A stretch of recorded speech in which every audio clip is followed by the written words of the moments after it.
So hello everyone, তোমরা সবাই কেমন আছো? আশা করি তোমরা সবাই খুব ভালো আছো। আমি কৃতিকা চলে এসেছি নতুন একটা ভিডিও নিয়ে। তোমরা কি কখনো শুনেছো যে মনসা পুজোয় মেলা হয়? হ্যাঁ, আমাদের এখানে হয়। তো আজকে সেখানেই ভাবছি যাব ডুগ্গুকে নিয়ে। আর সেই মেলায় আমি আর ডুগ্গু কিন্তু একা যাব না, আমাদের সাথে আরো অনেকেই যাবে।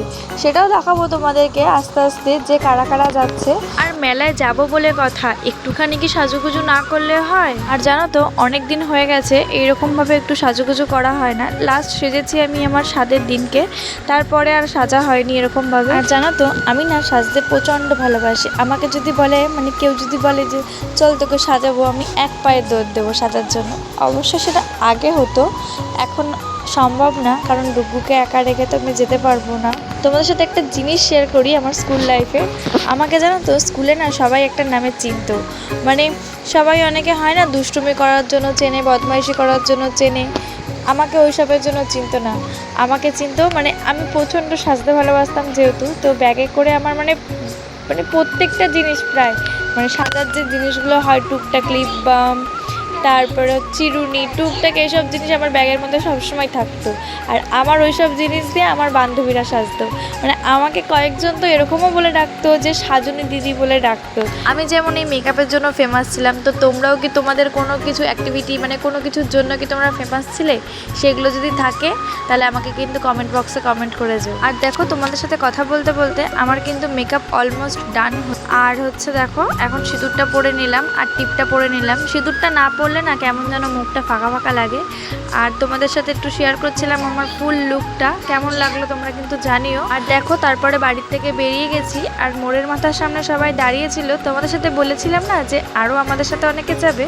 আমাদের সাথে যেমন যাচ্ছে হচ্ছে আমার মামি যাচ্ছে, মামির 2 মেয়ে যাচ্ছে, আর আমার দিভাই যাচ্ছে, আর দিভাইয়ের ছেলে যাচ্ছে। ও আরেকজনের কথা তো বলতে ভুলেই গেছি, আরেকজন হচ্ছে আমার বোন যাচ্ছে।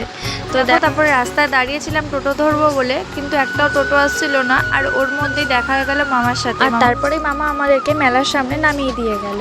আর তোমরা কি একটা জিনিস কেউ খেয়াল করেছো? ডুগ্গু কিন্তু সারাটা রাস্তা দেখো ঘুমাতেই এসছে। আর দেখো, এখনো কিন্তু ঘুমাচ্ছে। আর জানো তো, এই মেলাটা না বেশি একটা বড় হয় না, কিন্তু ছোটোর মধ্যে খুব সুন্দর হয় মেলাটা। এর আগের বারও আমি গেছিলাম, আর তোমরা দেখতেই পেলে ঠাকুরের মুখটা কত সুন্দর লাগছে। আর তারপরে আমি একটু মেলাটা ঘুরিয়ে দেখাচ্ছিলাম তোমাদেরকে। চলো, তোমাদের সাথে আরো ছোট ছোট কিছু ভিডিও ক্লিপ শেয়ার করছি, তোমরা পুরো ভিডিওটা দেখতে থাকো।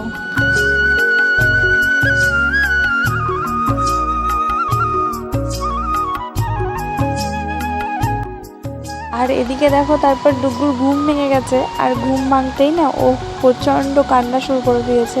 আসলে ও ওরকম শুয়ে থাকতে একদম চায় না, ওকে যদি এরকম পিঠের মধ্যে নেয় তারপরে গিয়ে চুপ হয়। আর তারপরেও দেখি কান্না করছে, হয়তো এত ক্রাউড বলে হয়তো কান্নাটা করছে ও, কারণ এত লোকজনও একদম পছন্দ করে না।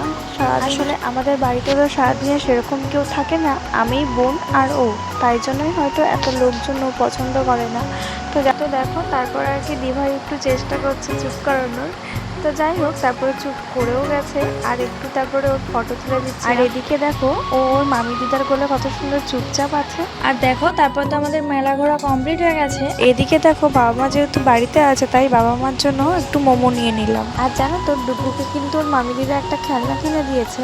আর খেলনাটা অনেকটা পাখার মতন দেখতে, তাই একটু ডুগ্গুর গরম লাগছিল, ওই জন্য হাওয়া দিয়ে দিচ্ছিলাম। আর দেখো, দিভাইয়ের হাতে যে খেলনাটা দেখতে পাচ্ছ, এটা কিন্তু দিভাই ওকে কিনে দিয়েছে। আর দেখো, তারপর আমরা সারাটা রাস্তা খুব মজা, আনন্দ, গল্প করে সারাটা মেলা ঘুরে এখন যাচ্ছি বাড়ির দিকে। তাই সবাইকে একটু টাটা করে দিচ্ছি।